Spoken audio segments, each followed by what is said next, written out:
Oke, sebelum Warahmatullahi wabarakatuh. pembelajaran dimulai, mari kita berdoa terlebih dahulu agar apa yang kita dapat hari ini bisa barokah di dunia dan di akhirat. Amin. Oke, silakan berdoa.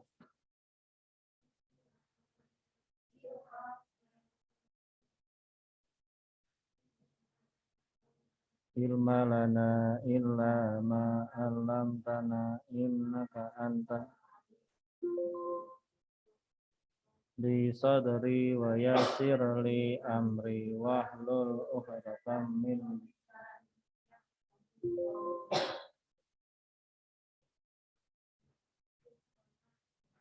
Rabbi tamim alaina bil khair ya arhamar rahimin. Oke, yang di rumah yang masuk masih Billy,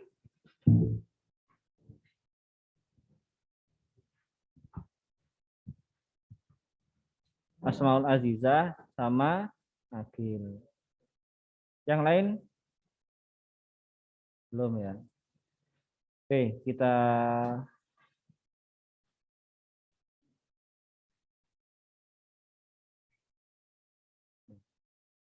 kemarin sampai mana kita? Jumlah khalifah. Kemarin kan saya menerangkan masih belum selesai. Ya. Oke. Jadi kemarin itu saya menerangkan masih di sampai ini ya. Latar belakang lahirnya dinasti Bani Umayyah. Kenapa? Latar belakangnya gimana? Latar belakangnya? Kok tiba-tiba muncul dinasti Bani Umayyah? Kenapa? Ayo. Ya, sabotase kekuasaan pemimpin yang masih sah, yaitu siapa? Ali. Ya, jadi pemimpin yang sah itu kan masih dalam kepemimpinan Ali bin Abi Thalib. Terus ketika masih dalam pimpinan Ali bin Abi Thalib ya, para kelompok Umayyah itu kan tidak setuju akan kepemimpinan Ali, sehingga kelompok Umayyah itu mencari kesalahan. Kesalahannya siapa? Ali. Tuh. Terus ini adalah yang kemarin ya, tokoh-tokoh dinasti Bani Umayyah ya. Tokoh-tokoh dinasti Bani Umayyah itu ada berapa? Ada 14 ya. Jadi di sini ya, dari ke-14 ini itu juga ada khalifah-khalifah yang prestasi dan khalifah-khalifah yang tidak berprestasi. Tuh. Terus lanjut ya. Pendiri. Untuk pendirinya sendiri ya. Untuk pendirinya sendiri itu siapa? Muawiyah bin Abi Sufyan ya. Untuk pendiri Bani Umayyah yaitu Muawiyah bin Abi Sufyan ini. Ya. Yaitu pada tahun berapa? 40 Hijriah apa Masehi? Hijriah ya. Jadi Muawiyah bin Abi Sufyan itu mendirikan dinasti Bani Umayyah itu pada tahun 40 Hijriah. Terus penyebabnya apa? Penyebabnya adalah sabotase. Sabotase apa? Ya, sabotase Muawiyah tidak setuju Ali menjadi khalifah. Jadi kepemimpinannya itu disabotase oleh Umayyah. Yang terjadi ini tadi ya, Ali difitnah membunuh Utsman. Padahal Utsman itu tidak terbunuh oleh Ali, ya. Padahal Utsman itu meninggal itu dalam keadaan perang. Terus yang kedua yaitu terjadi dua peperangan ketika sabotase ini. Sabotase antara kepemimpinan Ali dengan Muawiyah, ya. Jadi terjadi dua peperangan yang didalangi oleh Muawiyah. Yaitu perang apa saja? Perang apa? Perang Jamal dan perang Siffin. Jadi perang Jamal itu terjadi di mana? Kenapa?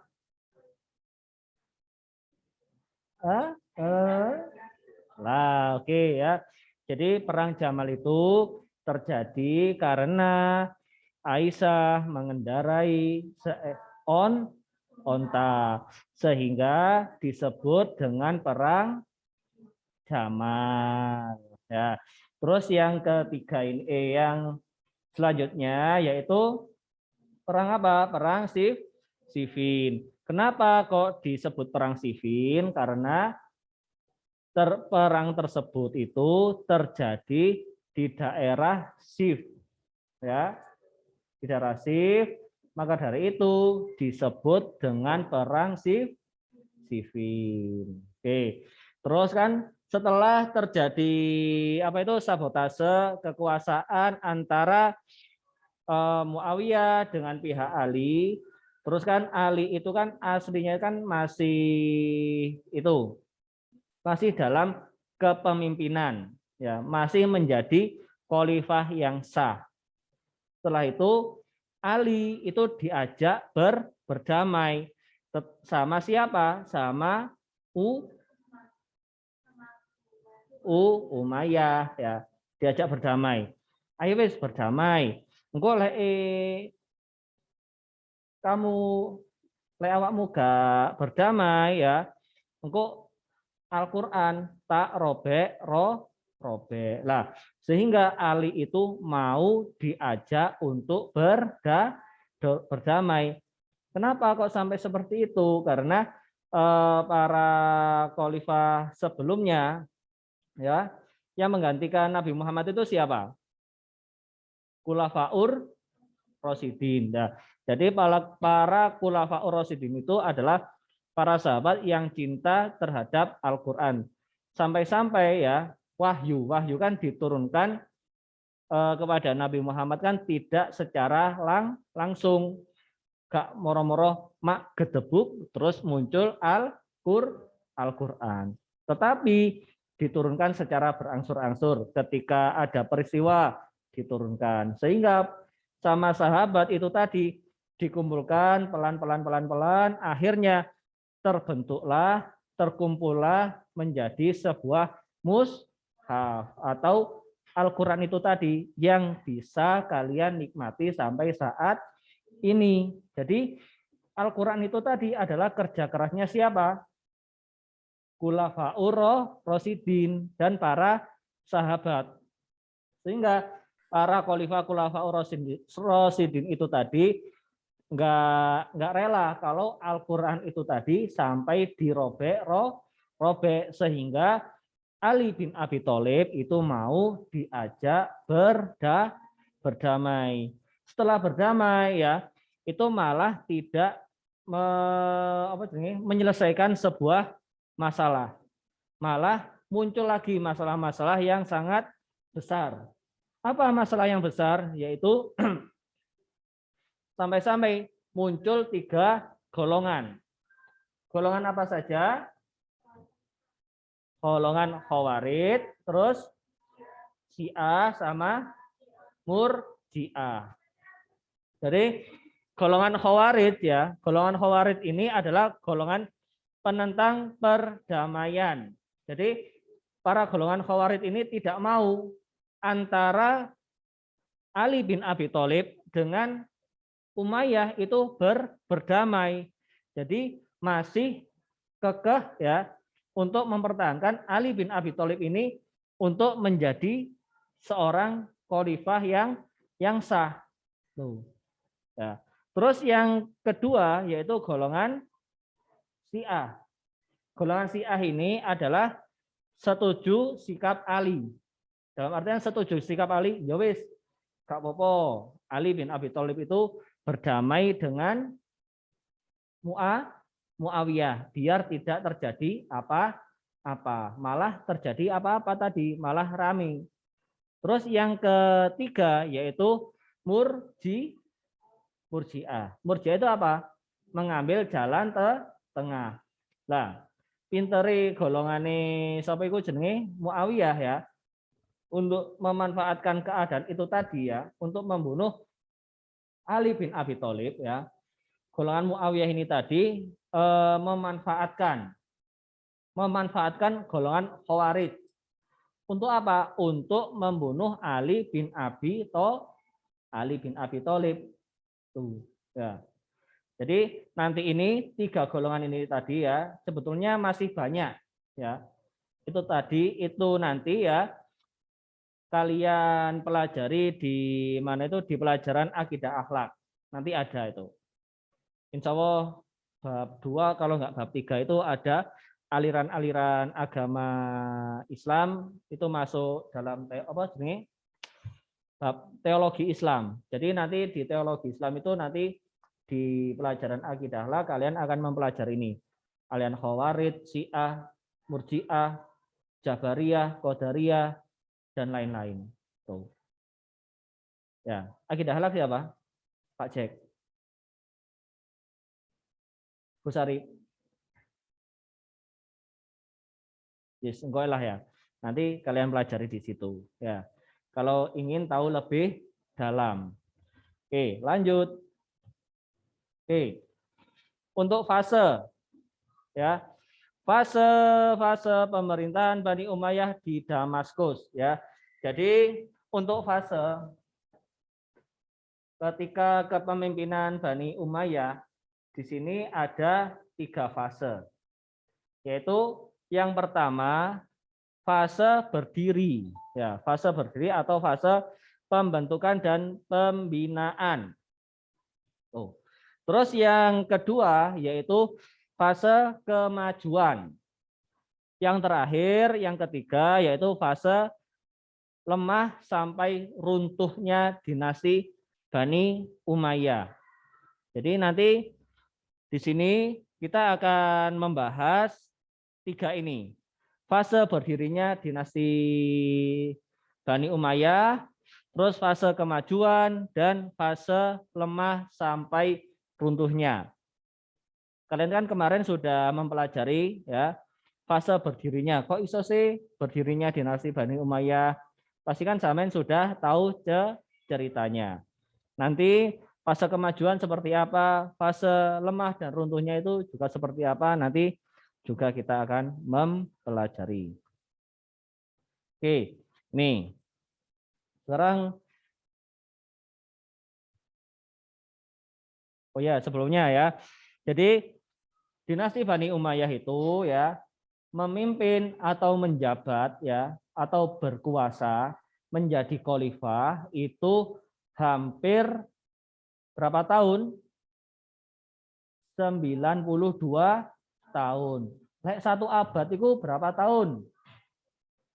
100. Jadi untuk dinasti Bani Umayyah sendiri ya memimpin bangsa Arab ya itu hampir sampai 1 abad.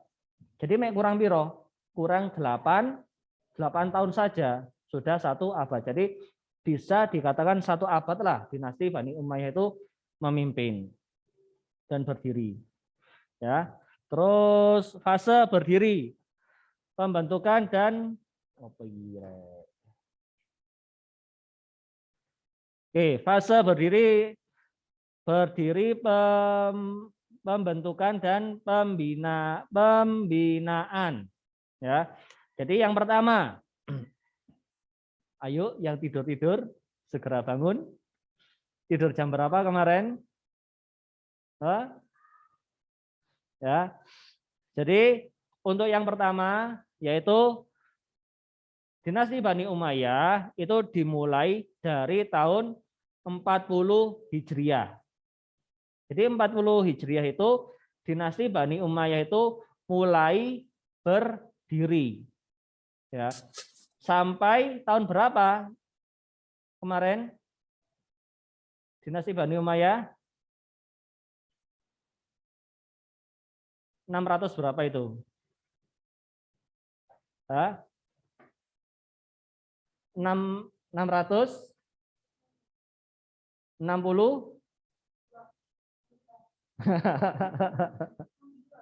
68 ya.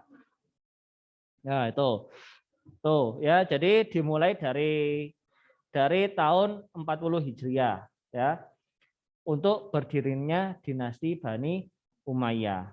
Terus peradaban Islam yang kedua yaitu peradaban Islam berjalan dengan pendekatan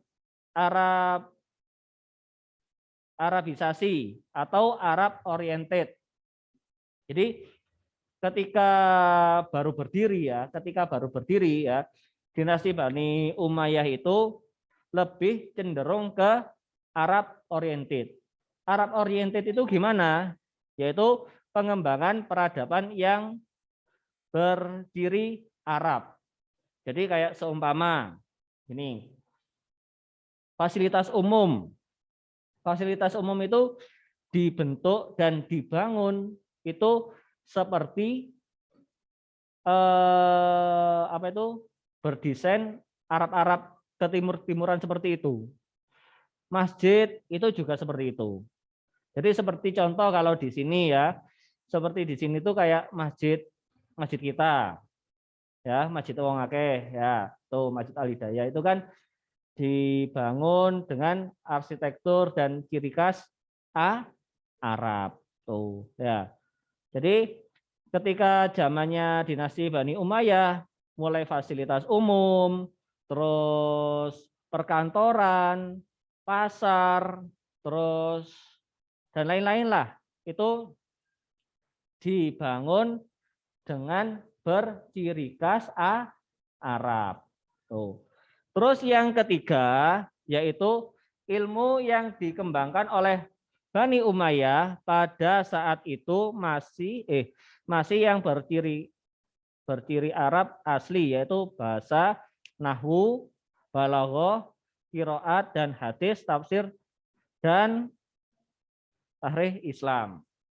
Jadi yang dipelajari dulu ya cenderung ini ya, cenderung di pelajaran-pelajaran itu.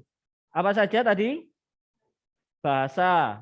Jadi bahasa itu ada nahwu dan balaghah, terus qiraah, terus hadis, tafsir dan tahrikh Islam. Itu yang cenderung dipelajari ketika zamannya dinasti Bani Umayyah. Jadi ketika fase berdiri. Ya. Tuh. Terus yang ke berapa ini? 1 2 3 4 4 ya. Yang keempat, Islam masuk sampai wilayah pelosok di 4 benua, yaitu ada Asia, Afrika, Eropa dan Amerika. Jadi selain mengembangkan ilmu pengetahuan di zamannya dinasti Bani Umayyah ya.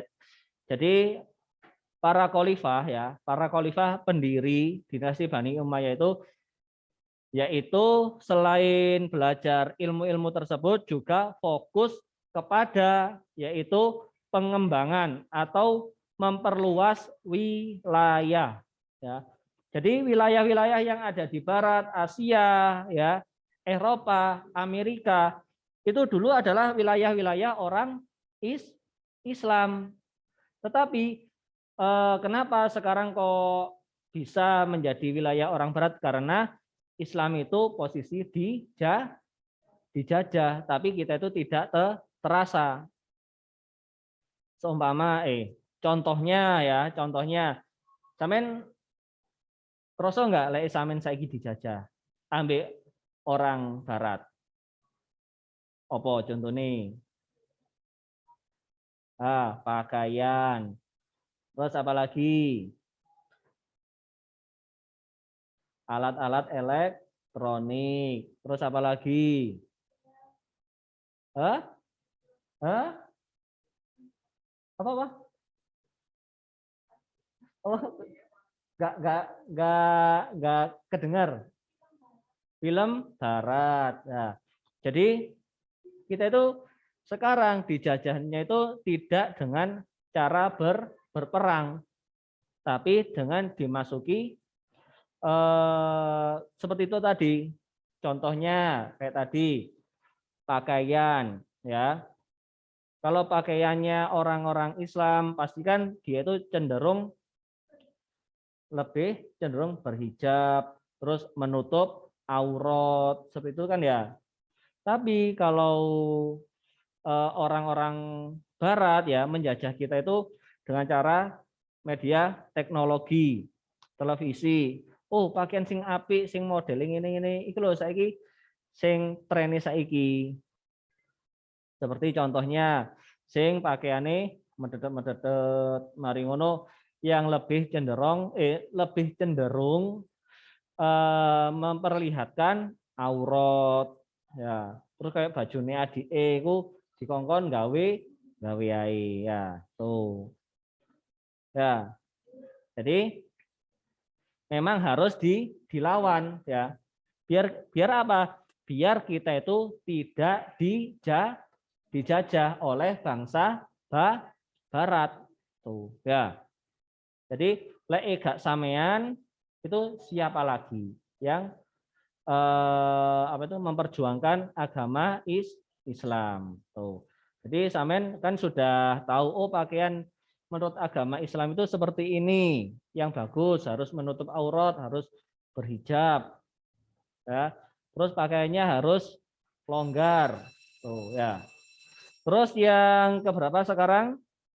Yang terakhir yaitu para khalifah fokus pada pengembangan wilayah kekuasaan atau perluasan wilayah. Jadi memang wilayah ya kekuasaan dinasti Bani Umayyah itu memang sangat luas sekali ya dibandingkan kekuasaan khalifah-khalifah sebelumnya. Jadi memang sangat luas. Ya, sangat luas sekali. Ini fase kemajuan. Fase kemajuan dinasti Bani Umayyah dimulai dari masa pemerintahan Khalifah Sulaiman bin Abdul Malik hingga masa pemerintahan Khalifah Umar bin Abdul Aziz yang merupakan khalifah yang ke-8 dari Bani Umayyah I. Ya, pada fase ini agama Islam lebih berkembang hampir di seluruh penjuru dunia. Ya, jadi seluruh dunia ini ketika zamannya dinasti Bani Umayyah ya, ketika zamannya Umar bin Abdul Aziz ini banyak sekali wilayah-wilayah agama Islam. Mungkin dari saya itu dulu ya. Untuk minggu depan kita lanjutkan yaitu fase lemah dan runtuhnya sama khalifah prestasi dan khalifah yang tidak prestasi. Mungkin dari saya itu saja. Terus untuk yang di rumah jangan lupa tetap absen dan mentaati peraturan-peraturan yang sudah ditetapkan oleh madrasah ya. Kayak memakai seragam, contohnya Billy itu sudah bagus ya. Jadi kalau daring diusahakan kamera ini dibuka ya, dibuka. Jadi biar bisa memantau. Oke, mungkin dari saya itu saja. Dilanjut pelajaran yang lain. Oh ya, Asmaul ini juga sudah bagus ini. Soal Aziza sudah pakai seragam, tinggal ini. Yang lain ini Agil kemana ini sama Erika. Ini banyak yang nggak hadir. Oke. Sekian. Assalamualaikum warahmatullahi wabarakatuh. Waalaikumsalam warahmatullahi wabarakatuh. Terus ini siapa?